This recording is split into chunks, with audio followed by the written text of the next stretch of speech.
Komunitas Sikh telah hadir di Indonesia sejak awal abad ke-20.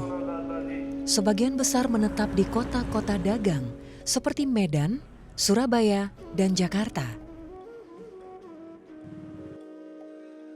Mereka tidak hanya membawa tradisi dan budaya, tetapi juga semangat pengabdian sosial yang menjadi identitas kuat umat Sikh dimanapun mereka berada. Karena kita selalu menganjurkan siapapun dari Sikh Temple di seluruh Indonesia ini ya kita harus saling membaur. Artinya bertegur sapa, kemudian kalau ada kegiatan sosial harus ikut serta, ya, bukan menyendiri. Yaitu Sikh itu memang harus hidup seperti itu. Dimanapun, bukan hanya di Indonesia, di negara-negara lain pun harus semacam itu. Filosofi dari agama kita sendiri adalah kesederhanaan dan juga berbagi dengan sesama. Selain yang kita bicara dengan untuk berdoa dan yang lain-lainnya. Jadi humanisme itu sangat ditonjolkan sebenarnya dalam agama kami gitu.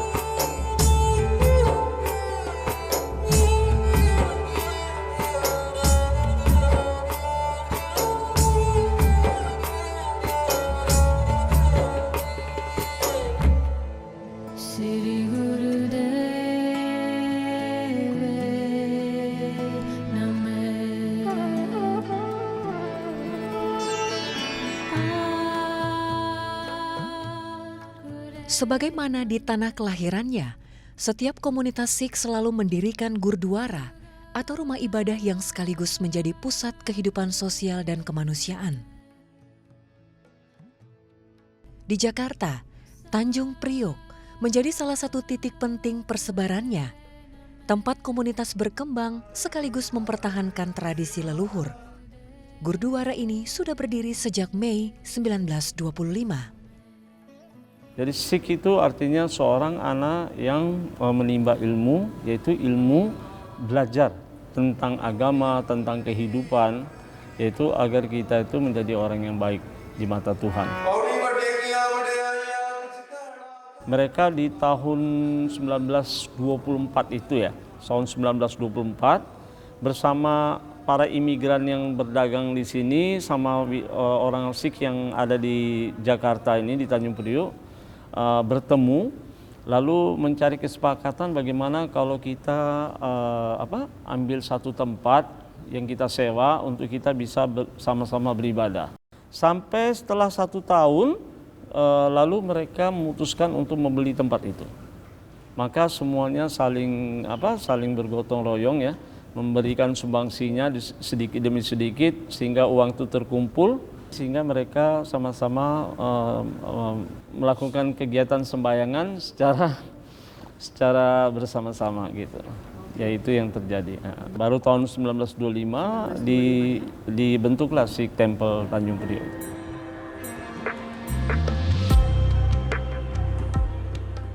Agama Sikh lahir pada akhir abad ke-15 di wilayah Punjab yang kini terbagi antara India dan Pakistan. Di tengah masyarakat yang saat itu dipisahkan oleh kasta, perbedaan agama, dan garis sosial, seorang tokoh bernama Guru Nanak menyuarakan sesuatu yang sederhana namun revolusioner, bahwa Tuhan itu satu dan semua manusia setara. Ajaran ini kemudian diteruskan oleh 9 guru penerus, hingga pada abad ke-18 terbentuk identitas Sikh yang kita kenal hingga saat ini. Mereka menjalankan prinsip hidup seperti kejujuran, kesetaraan, kerja keras, dan pengabdian tanpa pamrih. Jadi Guru Nanak Dev Ji ini awalnya karena ada 2 agama terbesar di situ yaitu Islam dan Hindu.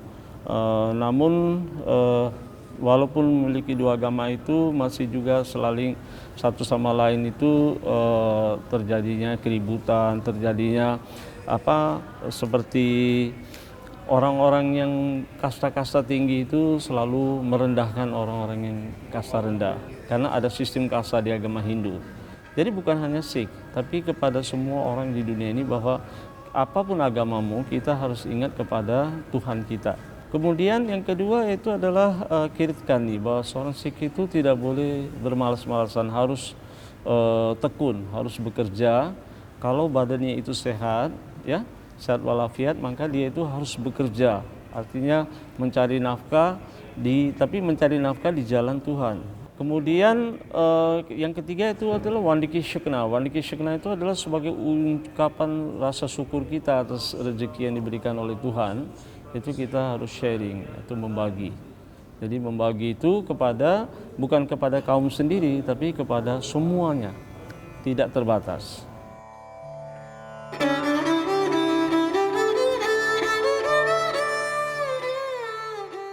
Setiap hari Minggu, penganut agama Sikh beribadah di Gurdwara ini.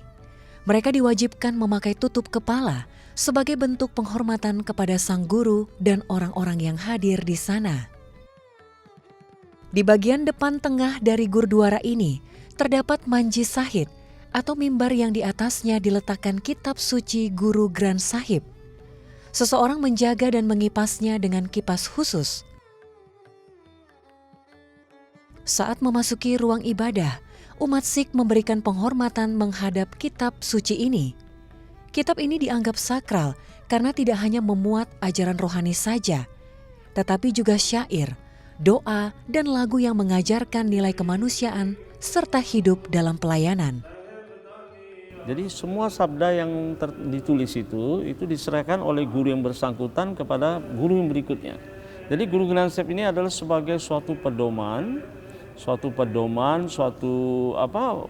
hidup bagi seorang Sikh. Jadi bukan hanya untuk disembah atau dihormati, tapi untuk dibaca dan diamalkan dalam hidup bagi setiap seorang Sikh.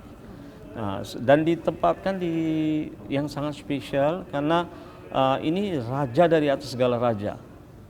Ya, dalam raja dari atas segala raja. Jadi ditempatkan seperti seorang raja, diagungkan, dimuliakan. Maka ini di atas dari segala raja sehingga perlakuannya harus lebih dari itu, sehingga ditempatkan di tempat yang tinggi, kemudian di atasnya ditutup dengan kain yang bagus, kemudian ada ditutup Guru Granth Sahib itu ditutup dengan kain yang namanya Guru Rumal, ya, Rumala Sahib. Rumala Sahib itu kain yang memang hanya digunakan untuk Guru Granth Sahib.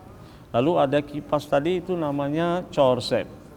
Ya, karena Chaur Sahib itu zamannya guru, ketika guru memberikan dakwahnya atau menyanyikan pujian Tuhan ketika sabda itu datang, wahyu itu, maka ada umat seperti Paibala atau lain itu melakukan Chaur Sahib tadi. Tapi bentuknya tidak seperti ini, sesuai dengan zaman dulu, tahun abad ke-14. Ya.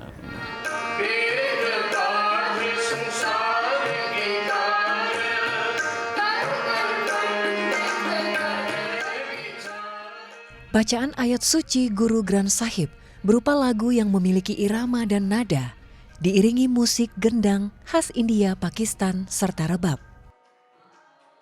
Musik, irama, dan nada menjadi bagian penting dalam pembacaan ayat kitab suci karena dipercaya bisa menghantarkan orang lebih dekat dengan Tuhan. Kedua hal tersebut mampu membangun kesempurnaan meditasi yang bertujuan merasakan bersatu dengan Yang Maha Kuasa.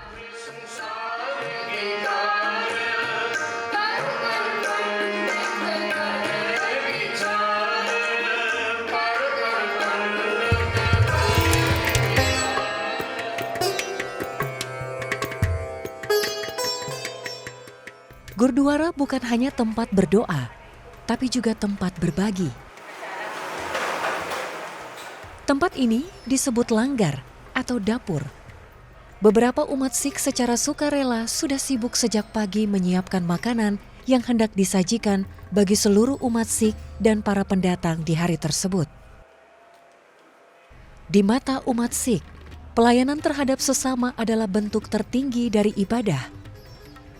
Memasak di dapur langgar dianggap sebagai amal suci atau sewa, yang berarti pelayanan tulus tanpa pamrih. Jadi ini Guru Kalengger ini sebenarnya bukan tradisi, tapi ini adalah merupakan suatu sikap perbuatan yang dilakukan oleh guru, yaitu serve itu pelayanan. Ketika Guru Nanak Dev Ji dimulai oleh Guru Nanak Dev Ji, ketika ayahnya memberikan uang 20 rupiah untuk berdagang, kamu sudah dewasa, coba berdagang dengan ini sehingga mendapatkan profit, kan begitu, berbisnis. ketika beliau lagi pergi atas perintah dari orang tuanya, ya bapaknya Petakaluji, Guru Nanak Ji pergi bersama dengan Pahibalaji. Ketika sampai di perjalanan begitu, Guru Nanak Ji bertemu dengan orang-orang yang suci yang lagi kelaparan. Mereka berjalan sudah beberapa hari, kehabisan makanan, kemudian pakaiannya juga sudah kotor sekali, sudah lecek sekali, sehingga Guru Nanak Ji merasa iba. Lalu Guru Nanak Ji membelanjakan uang tersebut dan memberi makan mereka, membelikan pakaian kepada mereka. Itu awal daripada awal mula terjadinya lengger tadi. Sehingga itu dilanjutkan oleh guru yang berikutnya. Langgar ini sebenarnya untuk semua orang yang cari makan ya tidak dapat, di sini semuanya harus dapat gitu. Langgar maksudnya, langgar itu untuk semua orang, tidak didiskriminasi gitu. Kita Hindu gak boleh, Muslim gak boleh, semua orang datang sini boleh makan.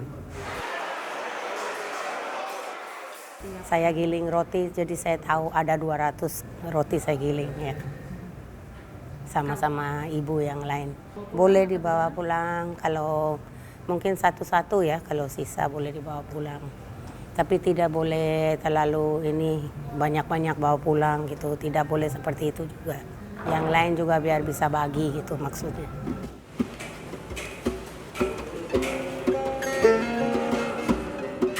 Yang disajikan berupa menu vegetarian pilihan seperti chapati atau roti, sabji atau sayur, dal atau kacang hijau, kirni atau bubur, dan chutney atau sambal. Ya, vegetarian itu karena seluruh guru kita juga vegetarian. Karena sebenarnya di dalam ajaran agama Sikh itu kita tidak boleh tidak punya hak kita untuk mematikan sebuah makhluk. Jadi ada sebuah makhluk hidup untuk kepuasan diri kita, lalu kita bunuh dia, lalu kita makan, itu sangat tidak dianjurkan. Artinya dalam agama kita itu sangat dilarang. Dalam Japji Sahib, Guru Nanak Dev Ji sudah mengatakan bahwa berjuta-juta orang membuat dosa hanya dengan mematikan makhluk-makhluk tadi demi kepuasan dirinya.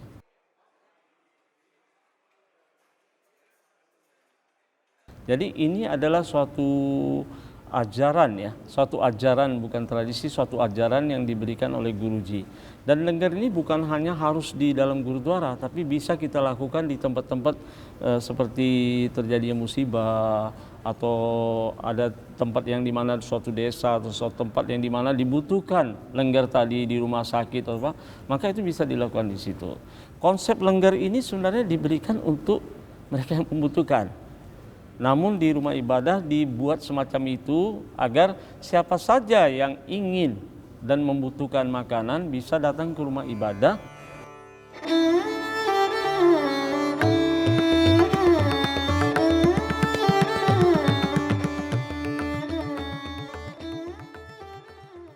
Jadi kata melayani itu adalah sewa. Sewa. Jadi dalam ajaran guru tadi hanya dua, yaitu adalah simran, sewa. Jadi simran itu ibadah kepada Tuhan, sewa itu pelayanan ke bawah.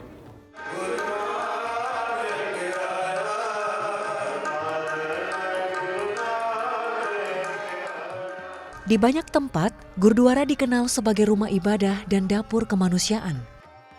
Namun di Tanjung Priok, perannya meluas lebih jauh. Di sebuah ruangan kecil di sisi bangunan ini, pintu layanan kesehatan dibuka untuk siapa saja. Seperti halnya tradisi Kalanggar, layanan kesehatan ini juga berdasarkan konsep sewa atau pelayanan tanpa pamrih. Dalam pandangan Sikh, merawat tubuh orang lain adalah merawat ciptaan Tuhan itu sendiri. Karena itu, para dokter dan tenaga medis yang hadir secara sukarela karena keyakinan bahwa kebaikan adalah bagian dari ibadah. Untuk kegiatan rutin ini sudah cukup lama, sudah hampir 10 tahun, dan memang rutin dikerjakan setiap sebulan sekali, kecuali pada masa COVID saat itu. Biasanya kegiatan rutin ini kita mengundangnya dari warga sekitar ya, jadi seminggu sebelumnya udah koordinasi dengan RT RW setempat, jadi supaya mereka tahu tanggal dan tempatnya. Dan memang rutin dikerjakan pada tiap bulan, akhir minggu terakhir lokasinya di sini. Dan biasanya bekerja sama SAI Center. Seperti Anda lihat ini dari SAI Center mereka mendukung untuk dokter-dokternya, untuk obat-obatannya juga itu dari mereka biasanya. Dan biasanya yang kegiatan yang dilakukan adalah pemeriksaan kesehatan yang dasar ya, dan mungkin ada beberapa kali juga bantuan untuk pemberian kursi roda dan juga tongkat sih. Tapi itu dibantu banyak oleh SAI Center.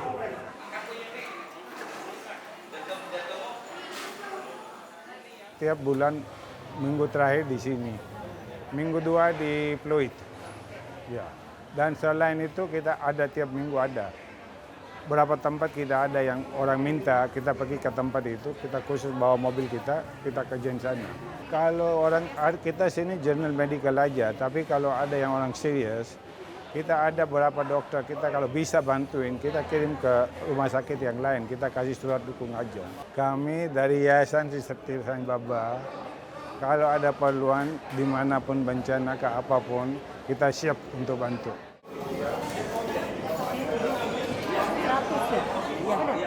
Kalau iman kita yang sakit, maka kita perlu ibadah, kita perlu melakukan meditasi, kita perlu membaca sabda guru, ya kan?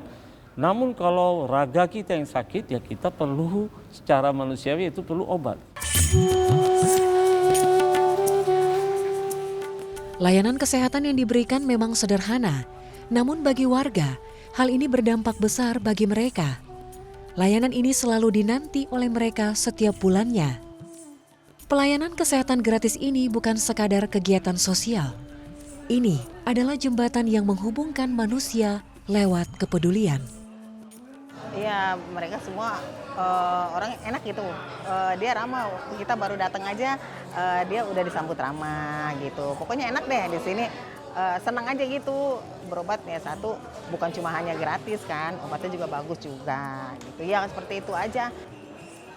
Dia nggak ngelihat itu orang ini dia apa. Obat kan sama aja kan. Jadi mereka kalau memang orang-orang sini kalau ada perobatan gitu ya, dia gerak cepat mereka semua. Ya namanya maklum lah, kesehatan itu kan lebih penting kan. Jadi dia kalau ada kabar ada pengobatan gratis lagi gitu, perobatan di India gitu, langsung cepet pada kesini semua. Ya, tentunya karena kesehatan itu adalah hak dasar ya, hak dasar dari setiap orang ya, dari setiap manusia. Jadi tentunya kalau hal tersebut tidak bisa terpenuhi kan sangat disayangkan lah, sebetulnya seperti itulah. Kalau dia seorang pasien nggak sehat ya, tentunya untuk berkegiatan dan bekerja itu dan menyumbang lebih di komunitasnya akan menurun pastinya.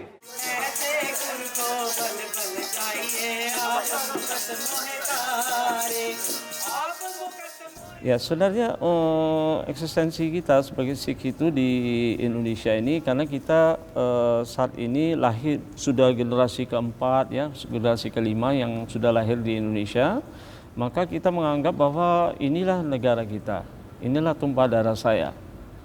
Karena di mana saya lahir, di mana bumi dipijak, situ langit dijunjung. Begitu kan? Walaupun eksistensi bahwa nenek moyang kita berasal dari India, namun bersamaan dengan pergerakan waktu bahwa kita lahir di sini, mungkin mati pun akan di sini, dibesarkan di sini, disekolahkan di sini, bahwa ini adalah negara saya, ini adalah negeri saya. Sehingga kewajiban saya adalah untuk menjaga negara saya, negeri saya, yaitu Indonesia yang tercinta, dan kita sebagai seorang Sikh harus wajib berbaur dengan sesama umat yang lain yang ada di Indonesia ini.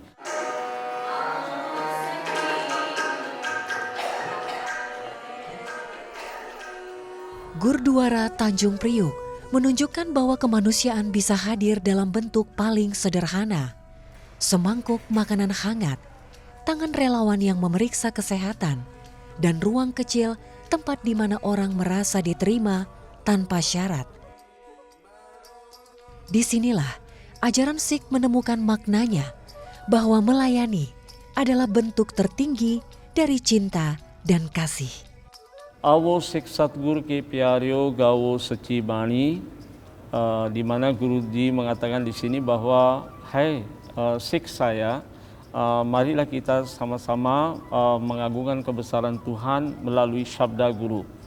Mari kita sama-sama menyanyikan kebesaran Tuhan, memuliakan kebesaran Tuhan melalui Sabda Guru dengan membaca Guru Bani, yaitu membaca Sabda Guru, kemudian melakukan ardas, melakukan meditasi, sehingga apa yang diajarkan oleh Guru Nanak Dev Ji, oleh ke-10 guru kita, itu bisa bersemayam dan bisa kita laksanakan dalam kehidupan kita sehari-hari.